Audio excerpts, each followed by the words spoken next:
Happy talaga si Janine Gutierrez na naka-attend siya ng Tokyo International Film Festival sa Tokyo, Japan.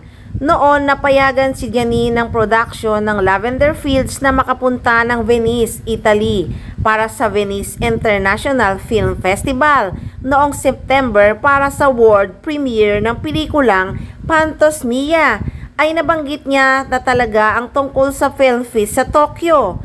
That time ay sinabi ni Janine na sana nga ay makapunta rin siya sa Tokyo. Sabi nga ng manager niyang si Ray Lanyada, nakaalis nga si Janine nung weekend pa Tokyo para sa nasabing film fest. Sa nakita ngang mga video, aba, sakalam nga si Janine sa Tokyo. Pero sabi ni Ray Lanyada, uuwi ka agad si Janine. Pero nang tanungin si Ray kung sino ang kasama ni Janine sa Tokyo, hindi raw niya alam. Teka, hindi kaya sumama si Jericho Rosales kay Janine sa Tokyo? Si Jericho Rosales ang rumored boyfriend ni Janine.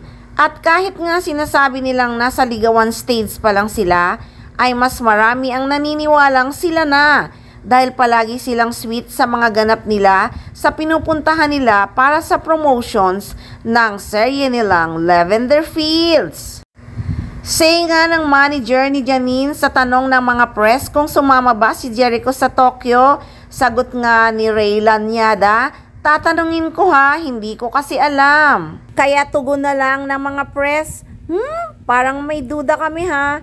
Anyway, bagay naman talaga sina Janine at Jericho at mukhang sobrang in love ang dalawa.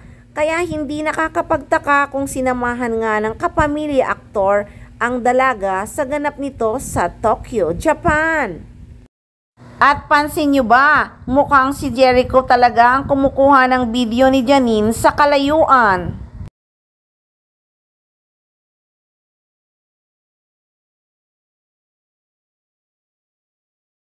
Hay, nako, Ekonin lang talaga ang sakalam.